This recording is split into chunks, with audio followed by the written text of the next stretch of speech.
और तब बाली ने अपने पुत्र को बुलाया, अंगद को।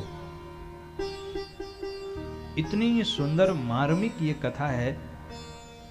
जिस समय बाली अपने प्राणों को त्यागने जा रहा है, उस समय भी बाली का विवेक आप देखिए, बाली का विवेक बना हुआ है। जीवन का अंतिम क्षण है, भगवान आगे खड़े हैं, और बाली ने क्या किया? बाली ने अंगद को बुलाया, कहा पुत्र यहां आओ। अंगद को बुलाया और भगवान से कहा कि प्रभु मेरी अंतिम इच्छा है, क्या आप पूर्ण करेंगे? भगवान ने कहा बाली मैं तेरी सब इच्छा पूर्ण करूंगा, तो क्या चाहता है? बाली ने कहा प्रभु आप मेरे पुत्र अंगद का हाथ पकड़ लीजिए।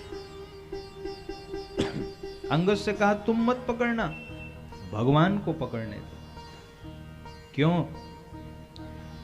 बाली कहता है प्रभु अगर अंगद आपका हाथ पकड़ेगा तो यह हाथों को छोड़ सकता है, और यह हाथ छोड़ देगा तो इसका पतन हो जाएगा, लेकिन अगर आप इसका हाथ पकड़ेंगे तो आप कभी जीवन में छोड़ेंगे नहीं। इसलिए प्रभु आप इसको अपना लीजिए। अंगद का हाथ भगवान के हाथ में दिया, भगवान ने अंगद जी का हाथ पकड़ लिया, और मानो बाली को लगा कि उसका जीवन सार्थक हो गया।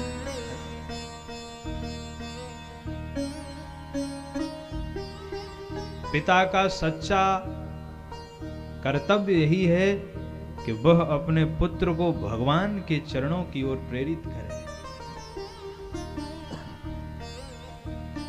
प्रिय पालन पूर्णयोः, पिता का अर्थ क्या है? प्रिय पालन पूर्णयोः।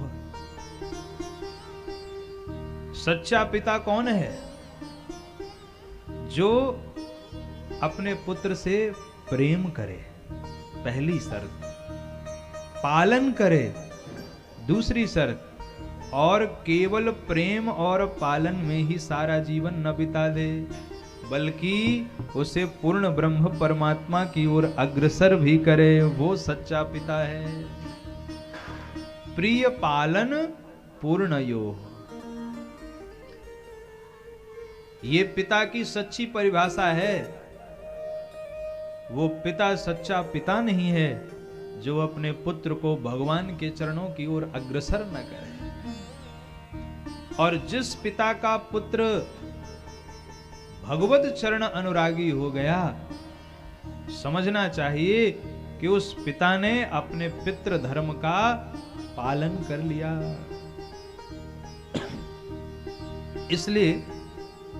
इसीलिए तो राम कथा की आवश्यकता है समाज को, कि जैसे बाली जीवन के अंतिम क्षण में भी अपने पुत्र का हाथ भगवान के हाथ में देना नहीं भूला।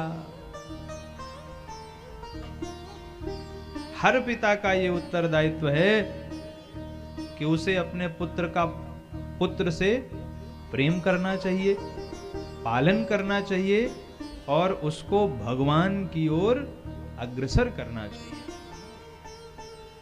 आजकल की तो स्थिति विपरीत।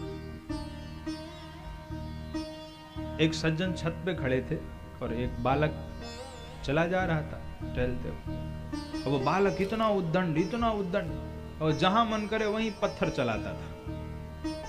और उसने एक जोर का पत्थर मारा और एक सज्जन छत पे खड़े थे, उनके बगल से पत्थर निकल गया। एक व्यक्ति बगल से आ रहे थे, तो ऊपर जो थे सज्जन, उन्होंने उनसे पूछा कि देख रहे हो अपने बेटे को कैसा पत्थर चलाते हुए चलता है? बच गया मैं, और नहीं तो मुंह पे मेरे पत्थर आके लगता। तो नीचे जो सज्जन थे वो बोले एक बात बताओ, ये पत्थर तुम्हें लगा कि नहीं? तो बोले लगा तो नहीं। तो कहा फिर मेरा बेटा हो ही नहीं सकता। मेरा बेटा होता तो उसका निशाना कभी चूक नहीं सकता था।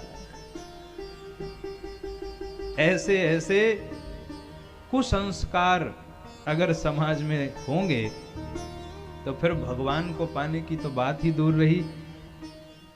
समाज में भी ऐसा पुत्र सम्मान पाने का अधिकारी नहीं होता है। इसलिए सच्चा पिता कौन? जो अपने पुत्र को भगवान के चरणों की ओर अग्रसर करे। और सच्चे अर्थों में मां कौन है? मिमितेति, जो अपने पुत्र की ममता को भगवान के चरणों से जोड़ दे, वही सच्चे अर्थों में मां होती है। तो इसीलिए माता और पिता कहा जाता है। तो माता और पिता का उत्तरदायित्व होता है कि वे अपने संतान को भगवान के चरणों का अनुरागी बनाएं, ताकि वो आगे चल करके एक अच्छा नागरिक बन सके और समाज में माता पिता का भी नाम करे। इसलिए बाली ने अपने पुत्र का हाथ भगवान के हाथ में दे दिया।